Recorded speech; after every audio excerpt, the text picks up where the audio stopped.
I can't see you yet for some reason. It says you need to add me. There it is. Just Yeah, did buddy. live. I don't know if it looks like it on your screen, but on my end, because the light from outside and the windows behind you, Oh, it's almost blacking you out. So it's like a silhouette, like a FBI profile, good. That's the way it should be disguise your because voice. it's a weed show, This and is people can see us. when I used to make oil. All right, let me move my ass over here. Oh yeah. Now I know There we them. go. Yeah, that's great. There we go. Okay. Yeah, buddy. There we go. I don't know if it, We're here. now we are here live, but it isn't telling us that anybody's here because I don't think anybody's here yet. If you are here, please say hello to Sean Rosa and Rick Wood. It's our first show, so we're kind of just hanging out here with you guys. If you see us, just jump in, please. You would think at least Amy would be on here. Right. Now, what I am going to do real quick, and since there's nobody on here, nobody's upset yet, I'm going to see if it's showing up on our other pages.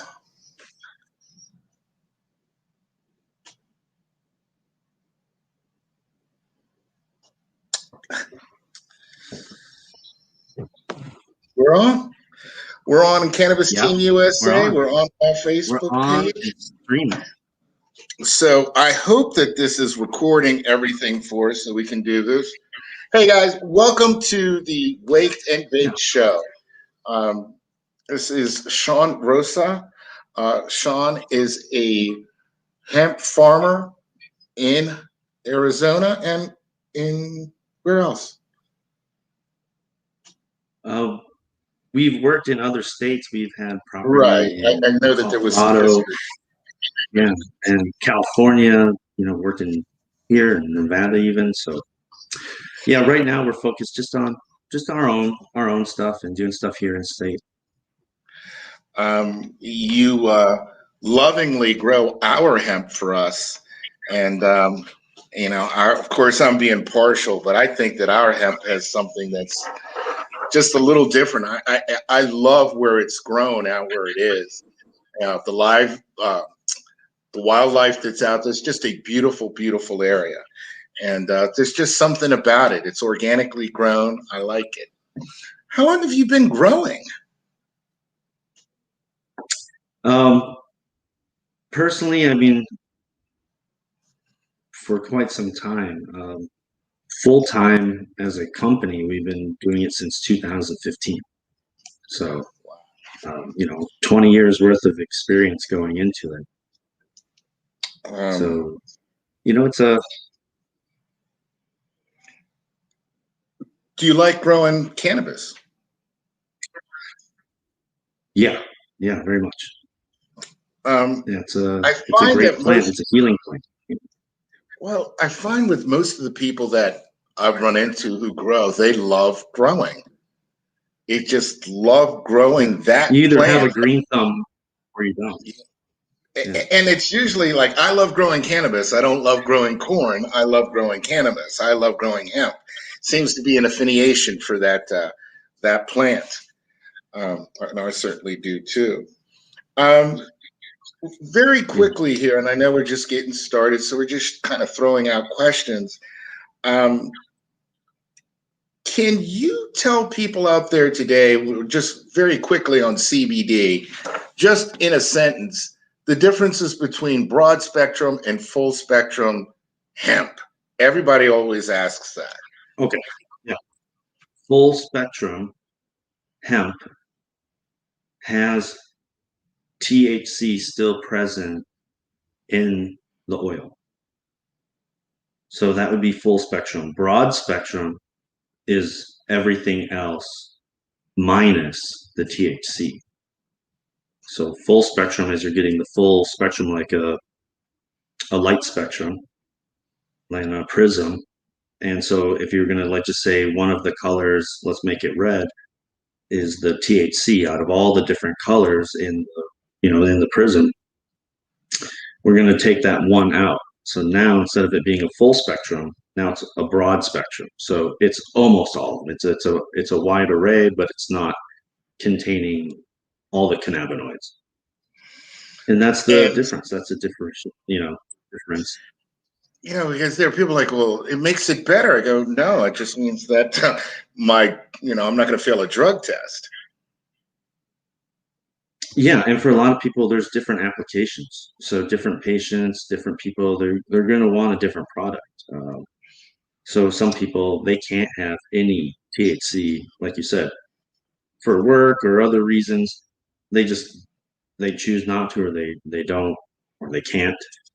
So that's why broad spectrum is so important. Is that way they can continue to get CBD medication and not interfere with any other aspects that they might have going on.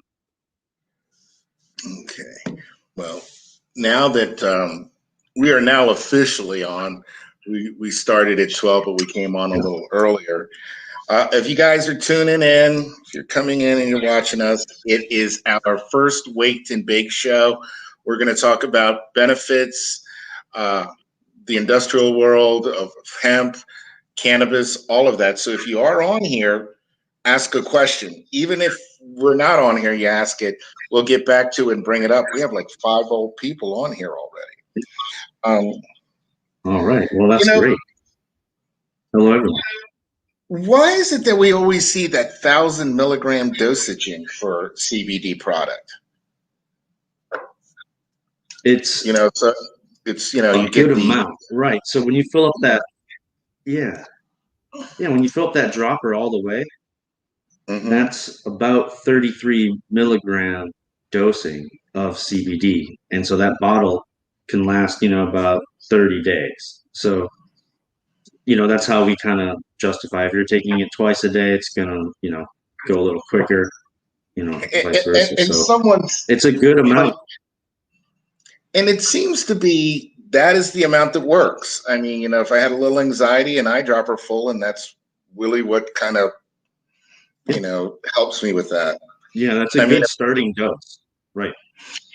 The other thing here too is, let me bring this up here. A lady just sent us a question from Arizona.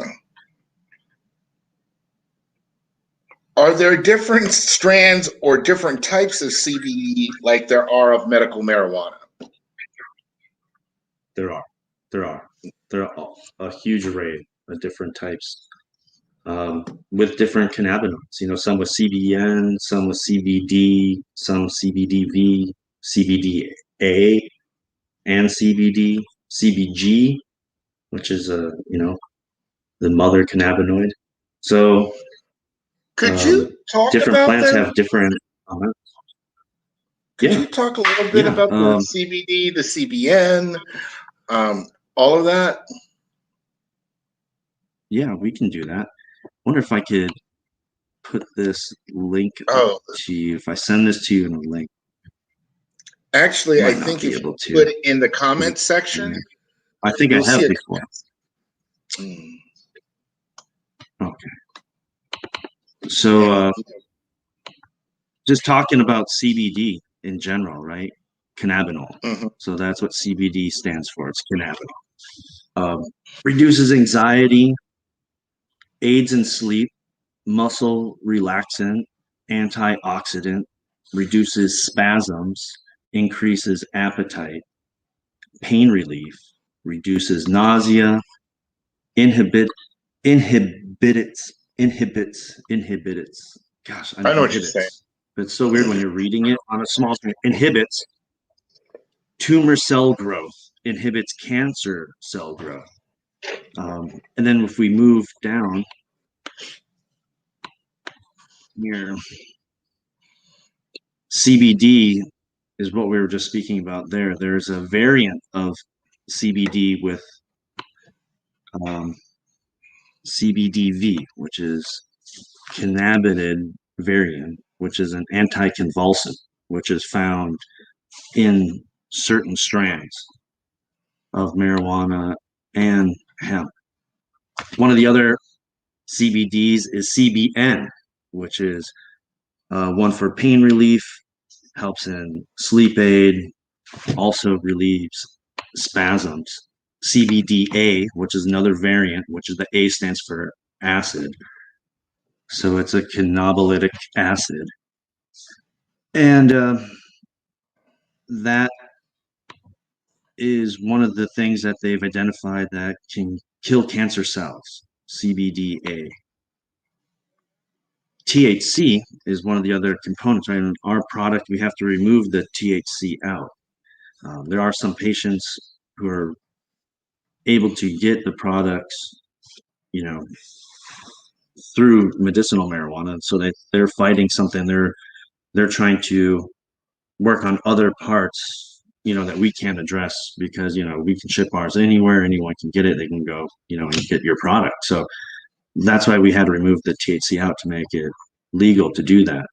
Now, if they were going after certain things like THCV, that relieves spasms, reduces blood sugar, reduces seizures, and is a bone stimulant. So those are, super important for people dealing with those problems. I'm a type 1 diabetic that takes insulin with almost every meal. So I do use CBD oil. And it's a digestive too. And diabetics have a problem with the digestion. And that CBD oil seems to help with that bloat that I get and the transit of the food. Yeah.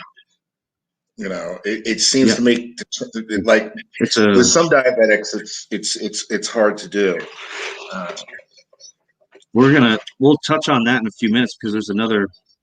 We'll talk about the receptors. So right now we're talking about CBDs in general, and then we're going to talk about how these CBDs work with the receptors in the body. So we're moving on from THCA or THCC, and then we're moving on now to THCA, and it has all the same that the others had. It's a reduces seizures, anti-inflammatory, inhibits cancer growth, inhibits tumor cells. THC that we're all familiar with, and this is not in a smokable form. This is when you're taking it, in oil, not even as a, when you're ingesting it. This is taking a different process. So THC is great for pain relief, increases appetite, reduces spasms, antioxidant. It's a muscle relaxant and reduces nausea. Very great, obviously, for anti-nausea. And then moving over on the other side, back to more on the CBD side, is CBC.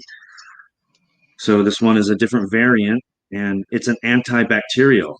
It's an anti-inflammatory, inhibits tumor cells, promotes bone growth, inhibits cancer growth. So when you combine some of these cannabinoids together, that's when they really have this powerful effect. And that's what they refer to as the entourage effect. Having a bunch of these CBDs present in high dosage that you can take in its, in its pure form. CBG is an antifungal, antibacterial. It lowers blood pressure.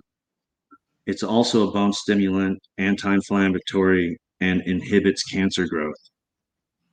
And lastly, kind of going full circle back to where we started, is the CBG variant, where we were talking about how that one's been known to kill cancer cells. And what you were talking about is how it works with the gut. Is in our GI tract is one of the largest receptors for the CB2. So there's CB1 and CB2 receptors in our endocannabinoid system. So that's the actual system that's responsible for transmitting this chemical, through our body. And all mammals have been found to have it. They found it now in birds, reptiles.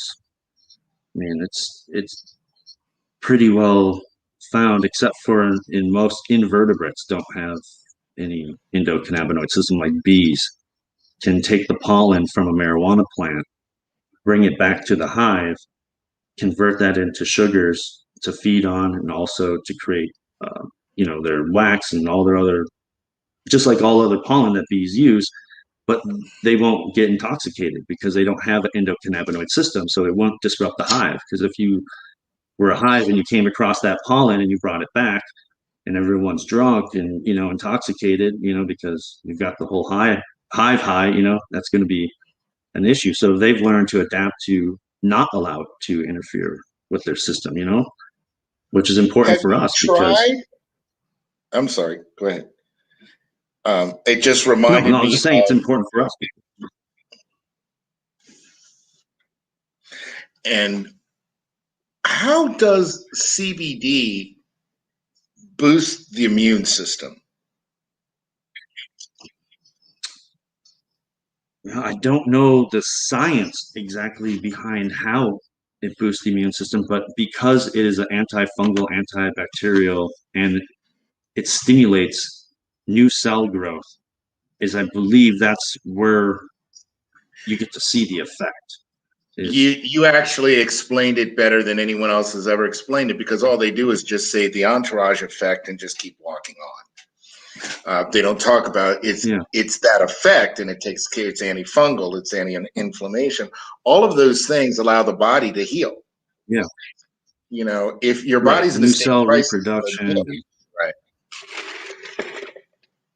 Right. Yeah, and then the CB1 receptors are mostly in the brain, and the CB2 receptors are found in our organs throughout our body. But we know of about 7,000 different receptors in our body that this chemical reacts with, and the vast majority of them are in the brain and in the GI tract. So it would make sense why, obviously, taking it orally is the best way, to get this medication into the system. It can show effects very, very quickly. For people dealing with anxiety. And I've noticed too that it helps with sleep onset, but when I use it during the day for anxiety, I'm not tired. Yeah. So it's really interesting of when I When want you're to go ready to to sleep, be asleep. it helps. Right. Right. So let me see here. I should look at the screen to see if anybody's asking anything. One of the things here too is some lady just sent me a thing that said, why did you want to become like a cannabis hemp farmer? Like, do you love it? Why do you want to do it? I guess she's interested. Yeah. She loves plants. Yeah, we were making our own products. I was doing it for myself. We were making our own products, growing our own plants, experimenting more or less. Just out of necessity. I wanted it. I wanted natural medication. I definitely not, anti-pharmaceutical. Obviously, there's a point and a purpose for that. There's a need at some point. But a lot of the people that we work with in help with this, even though it's anecdotal, it's all anecdotal commentary, but they've had relief from it. They've had success. And so, it was helping us, and we knew that it was working, and we wanted to make sure other people had access to the same medication. Same so stuff. That's why we were guinea pigs, man. We were trying it out on ourselves, and it just works, I wish I had known you then. No, but the other thing, we sent some of the oil that we have out to Blue Rock Farm in, I think that's Pennsylvania, Westchester, Pennsylvania.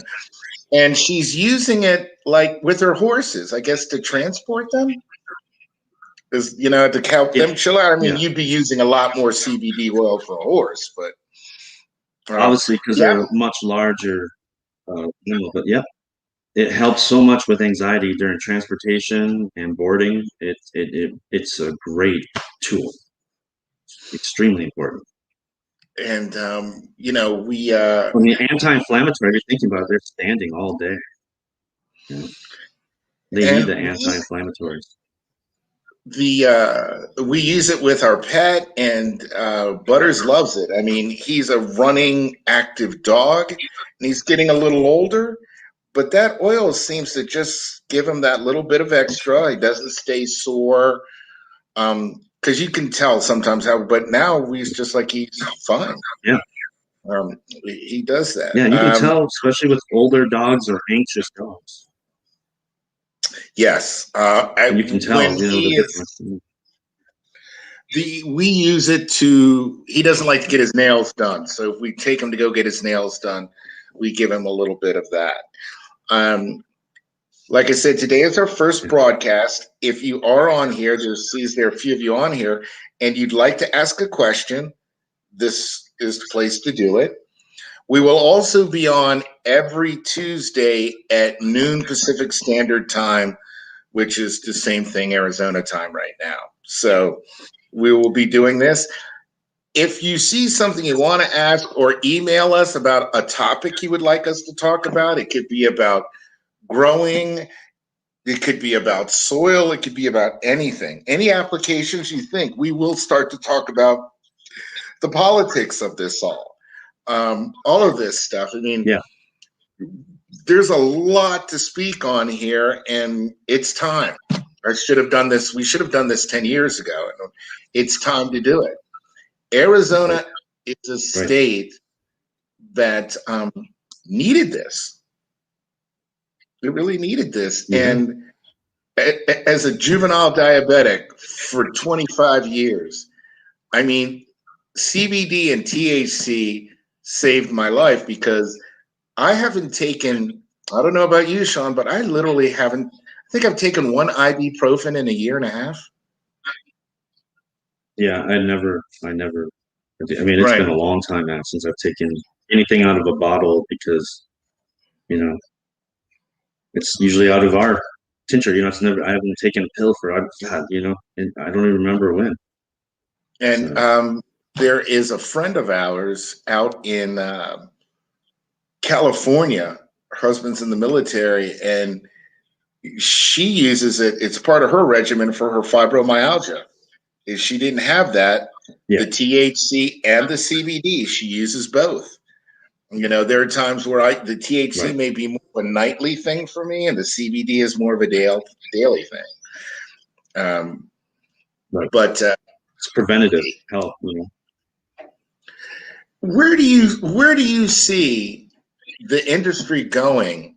And there'll probably be a show where we dedicate all of that to that question. Where do you see this hemp and cannabis industry going over the next 5 years? To kind of give you a snapshot of what's happening in Arizona is every time a CVS or a Walgreens closes or a traditional pharmacy that's been there for a while, you know, brick and mortar pharmacy closes because they're not busy enough or, you know, that demographic change. Now a license can be put there for medical marijuana. So to put that in a snapshot, everything that we know that has been pharma based, I believe, is going to start making a transition to be more homeopathic in a sense where people want natural medicine, but it's going to be done under pharmaceutical standards. So you're going to get your naturopathic medicine, your organic hemp, refined and processed in a lab under the most, you know, ideal conditions, like where they manufacture everything under these standards in pharma. And that way you get that high quality product, but you're getting it from a natural source. So that's where I see us going. Do you ever see it where they start to actually prescribe THC, medical marijuana to people like in this state for conditions? Well, technically we do. You know, we've been cardholders now for several years, you know, as patients. seen by a doctor in the state that says I can legally use this, So I guess to answer that, I think, the first step was that, and the second step is education, because the doctors they don't want to lose their license to practice medicine. They don't want to, challenge or go against some of the things that some of their peers and other people, their employers' views and political standpoints that may not line up or be ideal with that medicine. So they've been trickling it out by saying, well, I can't do this for you, but maybe you need to look into That's kind maybe of you should find a reputable CBD company. right. Yeah. Um, They lead them in the right direction. And we have a few doctors, I can't name them by name, but they do, they tell them about us. They say, look, I can't write you a prescription for this. I can't give you my advice to say this is what you need, but if you are interested in this and you think this might help, then I'm going to say go for it, and then we'll test the results here, and if it's working, we'll keep using it. If not, we'll go on to the next thing. And I think that's a great approach, allowing them to get the information, make the choice. I just got a question here. Are we going to talk about, yes, we are, opioid addiction and medical marijuana? Yeah. Yeah, absolutely. That's a show all in itself. It is. And that's a show all in itself. Is there anything you want to add? Because, we're going to be done for today, but we'll be ready to go next. Yeah, I mean, that's a great topic maybe for Tuesday. That's a great topic for Tuesday. But people, we're definitely. I've had several people that I've helped who've come off opioid addictions and use the oil to help lessen the cravings and lessen the anxiety and the panic attacks, the stomach problems. It's getting your GI tract back on normal. The pills strip all the chemicals that are good in your body out, all the good enzymes and minerals, all that is getting flushed out. And in that process, it's stripping those out. So there's a depletion in the body. So getting things back to normal, getting back on a regimen where you are getting CBD oils, it's huge for them. It helps big time. All right. Thank you from both of us for tuning in. Anybody who tuned in today, thank you. It's just our trial run. Thank you. And we will talk to you next. Thanks, everyone. Thank you. Have a good night, everyone. Good day. All right. I didn't wake up and broadcast.